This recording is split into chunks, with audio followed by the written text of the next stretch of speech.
udara yang kita hirup dan yang kita buang berbeda. Yang kita hirup berbeda, yang kita buang CO2.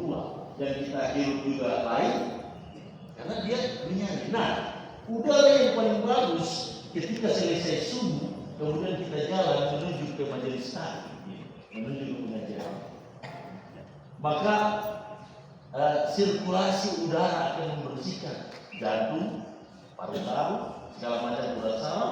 Apalagi kalau kita melewati pohon, ya, pohon itu dia menarik racun dan dia mengeluarkan yang baik. Kita berjalan di masjid ini banyak pohon, walau kita hidup pagi udara pagi yang belum terjadi fotosintesis, matahari dulu kita. Wah, ini luar biasa manfaat yang Allah berikan ketika kita keluar pagi untuk bermajelis. Ya, kalian satu kali senyum, maka satu kali senyum itu ada ahli kesehatan mengatakan dia memperbaiki sel urat saraf yang sudah mengalami kerusakan. Jadi kalau saya ikuti penjelasan dokter yang ahli itu, dia katakan sel ini ada sekian miliar, dia mengalami 1, 2, 3 hari gugur, ditumbuhlah sel baru. Kemudian darah ini dia mengalami pergantian. Jadi ternyata darah ini juga mengalami pergantian. Dia hampir 1 bulan atau 2 bulan itu ganti dengan sirkulasi darah baru. Jadi darah yang lama mengalami perubahan, kemudian dia muncul darah yang baru. Nah, luar biasa ini. Kita jalan pagi, urat saraf kita bagus, darah kita, sirkulasi jantung kita luar biasa. Ini kan Allah berikan. Suka kamu bersilaturahmi, Allah panjangkan umur, Allah sehatkan. Ya. Karena itu jamaah sekalian, saya mengajak kepada kita untuk ya menghidupkan pengajian subuh ini. Ya, tidak sama dengan pengajian subuh yang lain. Saya juga hampir menyerah, ya. Karena saya berapa kali ceramah di pengajian subuh, wah belum ada sudah turun, menembus kegelapan. Menembus tempat yang agak jauh, luar biasa. Dan kalau di sini cuma mereka, ya, Masjid Nur Taqwa, Masjid Al-Jufri, Al-Kufron, Al-Jamil. Makanya kita datang, insya Allah sebanyak ini, ya, sebanyak yang bisa kita hadir. Jadi itulah beberapa manfaat. Mengapa kita dianjurkan untuk bersilaturahmi, apalagi pada pagi hari. Baik, sedikit saya akan bahas, pengantarnya sudah panjang, apalagi kalau materi, materinya saya batasi. Maka akan menciptakan satu perkawinan yang sehat, satu pernikahan yang sesuai dengan ajaran agama Islam dan terhindar daripada sesuatu yang susah yang itu tidak bisa kita rasakan. Karena ada beberapa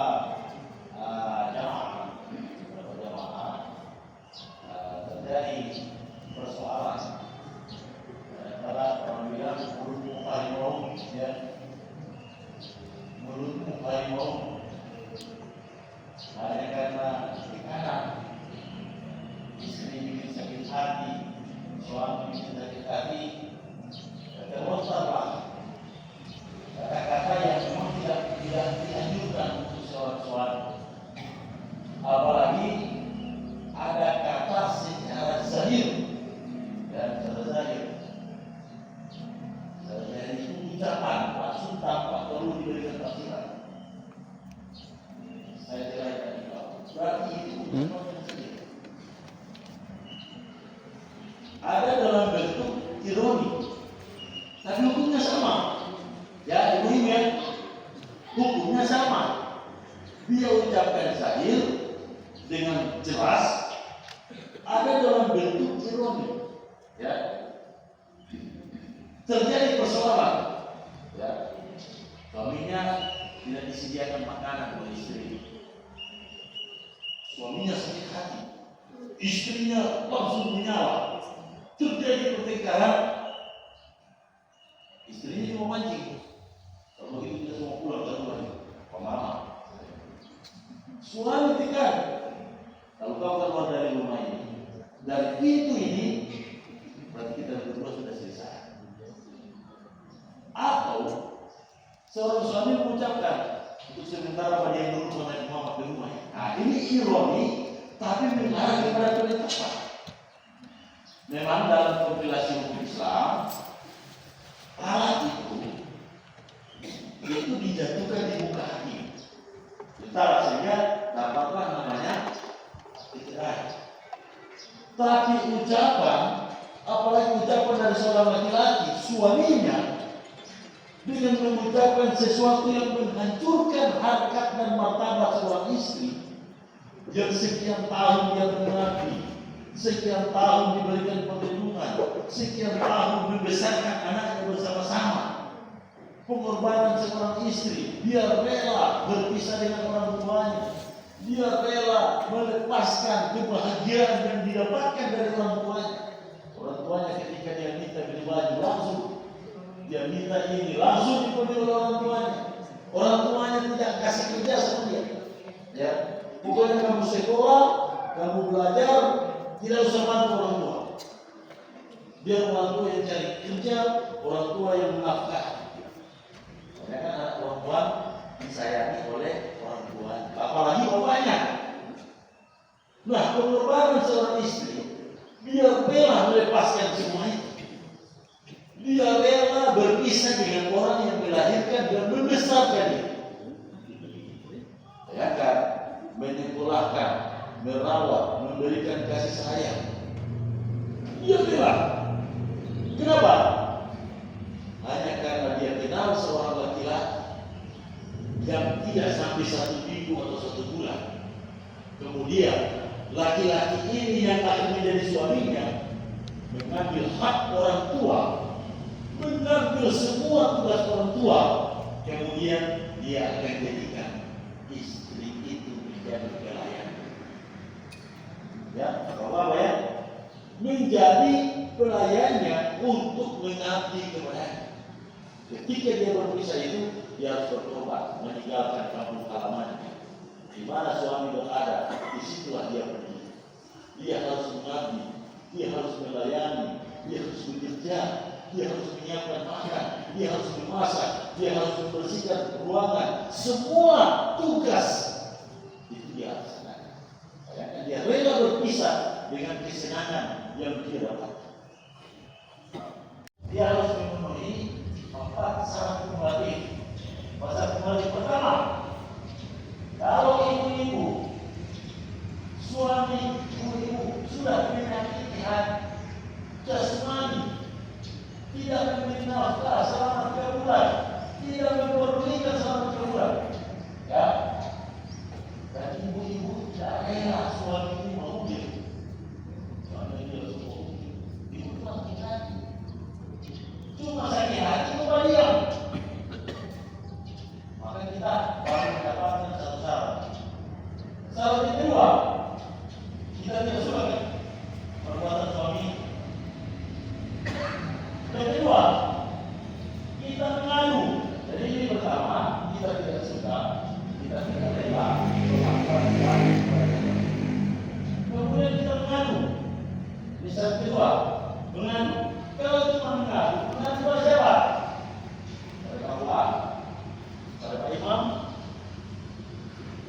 Kalau hanya mengadu kepada Allah, mengadu kepada Pak Imam, ya sebatas seperti ini.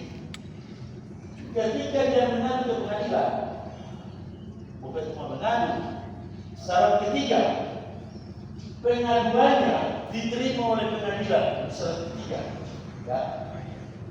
Nah, itu kalau mengadu, tunggu pengadilan mau terimanya enggak? Pengadilan terima, syarat keempat, dan ibu-ibu membayar uang ibat sejumlah 10.000 rupiah. Out of Obama. Jadi harga pokok berapa? Ulangi, harga pokok berapa? Harga suami berapa? 10.000. Ibu-ibu berapa harga suami? Macam-macam maunya. Banyak kayak gini.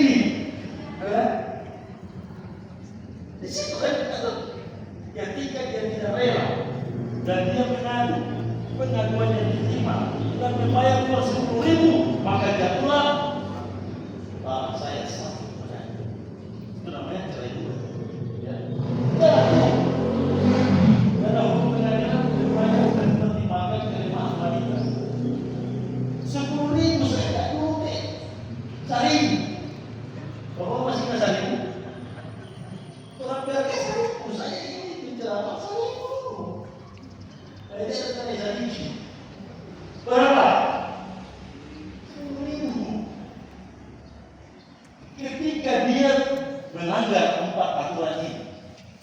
Itu buku nikah ibu-ibu udah kebaca? Ibu-ibu baca supaya tahu apa? Ketika suami tidak memperdulikan selama 3 bulan. Yang kedua, ketika suami menyakiti hati jasmani. Berapa kali ibu sakit hati orang tua? Kalau cuma ulang-ulang, cuma satu syarat tadi, ya kan? Cuma apa? Cuma sakit hati. Berarti syarat cuma satu. Dia harus melanggar ke syarat yang kedua, mengadu. Ya, berani mengadu. Syarat ketiga apa? Pengaduannya diterima.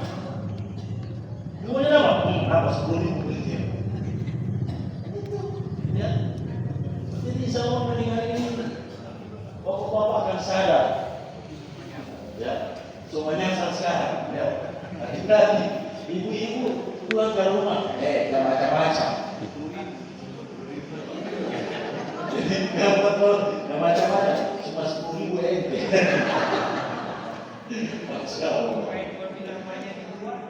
Tapi itu prosedural ya, prosedural.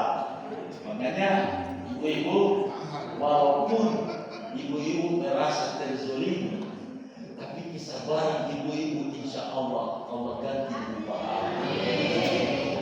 Allah ganti dengan pahala. Dia sabar terhadap suaminya.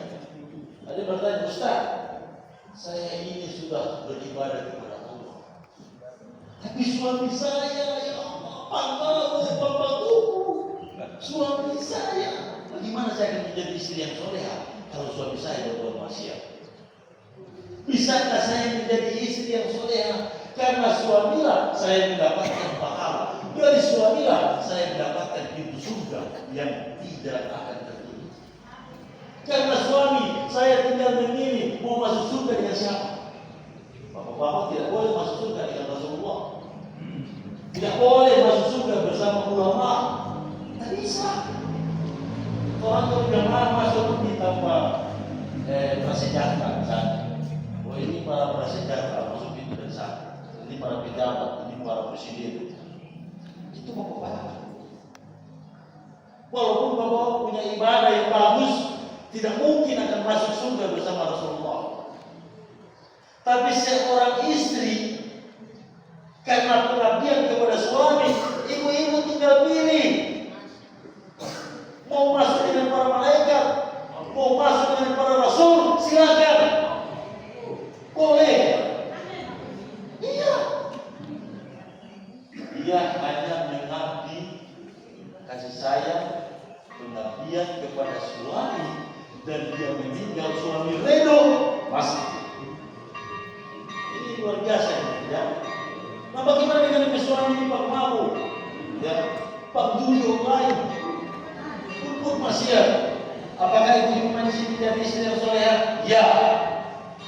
Walaupun suami itu neraka, walaupun suami itu bejat, tapi tetap istri mengabdi kepada suami.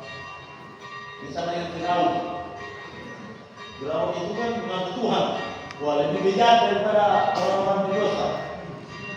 Tapi si Aisyah, ya, salah satu istri perempuan yang menjadi masuk surga. Kenapa? Walaupun Firaun model seperti itu, tapi dia tetap mengabdi kepada suaminya. Ya ibu ya. Jadi jangan anggap enteng itu suami.